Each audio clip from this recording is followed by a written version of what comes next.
Hi friends, welcome back to my channel. आज मु एक पोटलर गोटे नुआ रेसिपी करी आपको देखी। आशा करुँच रेसिपीटा आपको निश्चिंत भल लगे। ए पर्यंत जदि मो चैनल को सब्सक्राइब करना तो सब्सक्राइब करदे, पाखर बेल आइकन को प्रेस करदे जहाँफल कि जल्दी नोटिफिकेशन पाइपर। तो आसतु देखा ये रेसिपीटी। मुझे किसी पोटल को ता बाहर चोपा को छुरी हो कि पनिकी साहाय्य मुझे चोपा को छड़े देती। और ये गोटे मीडियम साइजर आलू को नहीं जोटा कि सिझा आलू। तो ये आम कौन करवा, तो ये पोटल गुड़ी को मु गोटे छुरी साहाय्य एमती नॉर्मल शेप्रे सबुजाक फाड़ करके काटी नहीं। देन गोटे जार रे जोटा ग्राइंडिंग जार रे मु सबुजाक पोटल को बर्तमान ग्राइंडिंग कर दूची। तो ध्यान रखिए एथिरे बिल्कुल भी पानी देबेनी। देखंतु भल भाव में ग्राइंडिंग हो जाइए।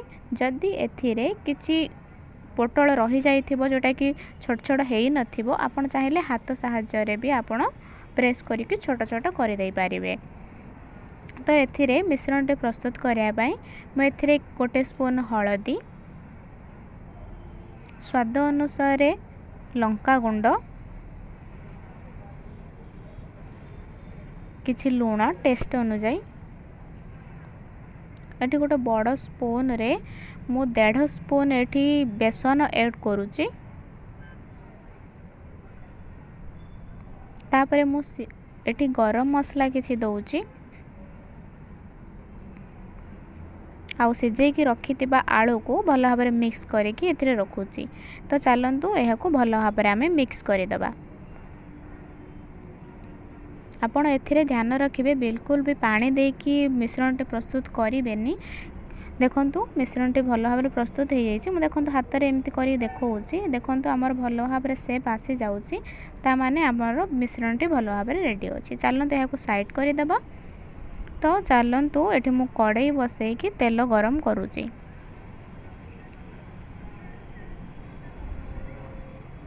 तेल गरम हो सारा पर आम रखिथिबा मिश्रण को आम ए छोट छोट बरा साइज रे आम छाणीबा। देखंतु मोटी गोल साइज रे नहीं ताकू भल भाव में टिके फ्रेश करके बरा शेप रे मु छाणुची। पतला पतला करके छाणीबा। देन जहाँ फल कि आमर भितर जो कंचा पोटलटा रही तो भल भाव में आमर सीझी जीवो। देखंतु मु एई भली भाव में आम पोटल गुड़िक बरा गुड़िक छाणुची। तो आपण ध्यान रखिए यह को स्लो फ्लेम रे ही आपण करेंगे।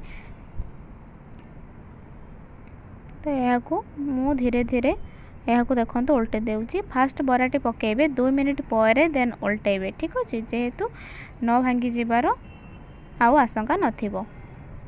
तो देखो 2 मिनिट पर पुणी उल्टे कि मु बरा गुड़िक छाणी नौची। तो आम ये बरा गुड़िक बेसी भाजबानी, कारण जेहेतु आमर तरकारी भी करार अच्छी। तो आम हाफ फ्राए करवा। सेम प्रोसेस रे मु सबुजाक बरा गुड़िक छाणी नौची।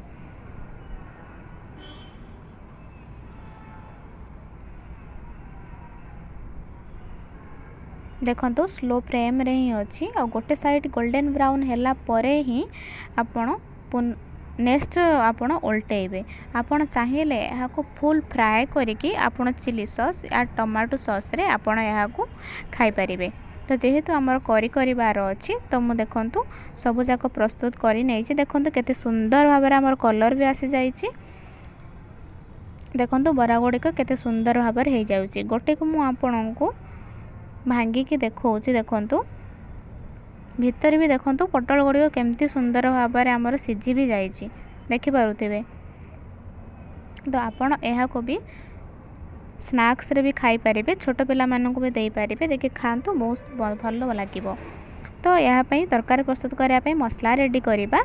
एथिरे मु गोटे मीडियम साइज रो पियाज को काटिकी नहीं जाइए। गोटे रसुण, गोटे टमाटो और गोटे इंच अदा को मुझे काटिकी नहीं जाइए।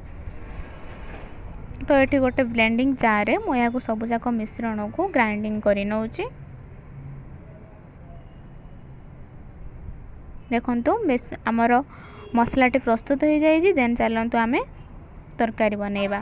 कड़ाई रे वर्तमान मु तेल गरम करुच्ची। तेल गरम हो जाइए। देन मु तेजपत्र ये ऐड करुच्ची। देन ग्राइंडिंग होता मसला सब ऐड करुच्ची। जेहेतु ए पियाज आमर ग्राइंडिंग होती तो पियाज दबा किसी आवश्यक नहीं। तो देखंतु टिके कषि सारा पर मुझे सुखिला मसला ऐड करुच्ची। लूण, हळदी, लंका गुंड आउ चिकेन मसला ऐड करी मु भल भाव में मिक्स कर दउची।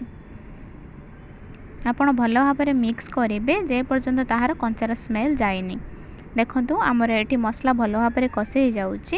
ଦେଖିବେ ମସଲାରୁ ଯେତେବେଳେ ତେଲ ଛାଡ଼ିବା ଆରମ୍ଭ କରିଦେବ ଭାବିବେ ଯେ ଆମର ମସଲାଟି ସମ୍ପୂର୍ଣ୍ଣ ରେଡ଼ି। ଦେଖନ୍ତୁ ସୁନ୍ଦର ଭାବରେ ଆମର ତେଲ ଛାଡ଼ି ଗଲାଣି, ତ ମସଲା ଆମର ରେଡ଼ି। ଦେନ୍ ଏଥିରେ ମୁଁ କିଛି ସମୟ ପାଇଁ ଆଉ ଥରେ ଗୋଳେଇ ନେଉଛି। ଗୋଳେଇ ସାରିଲା ପରେ ଏଥିରେ ମୁଁ 1 କପ୍ ମିନିମମ୍ ପାଣି ନେଇ ତାକୁ ଟିକେ ଫୁଟିବା ପାଇଁ ଛାଡ଼ି ଦେଉଛି।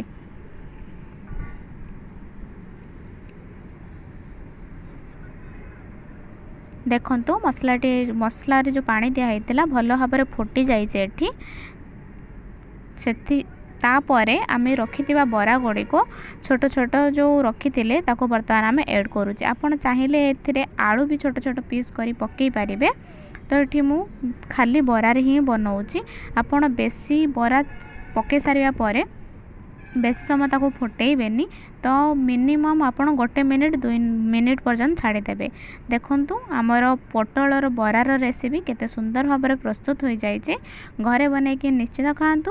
ଛୋଟ ପିଲାରୁ ବୁଢ଼ା ଯାଏ ଆପଣ ନିଶ୍ଚିନ୍ତ ଖାଇପାରିବେ। ତ ଆଶା କରୁଛି ମୋ ରେସିପିଟା ଆପଣଙ୍କୁ ଭଲ ଲାଗିଛି। ଭଲ ଲାଗିଲେ ସେୟାର କରିବାକୁ ଭୁଲିବେନି।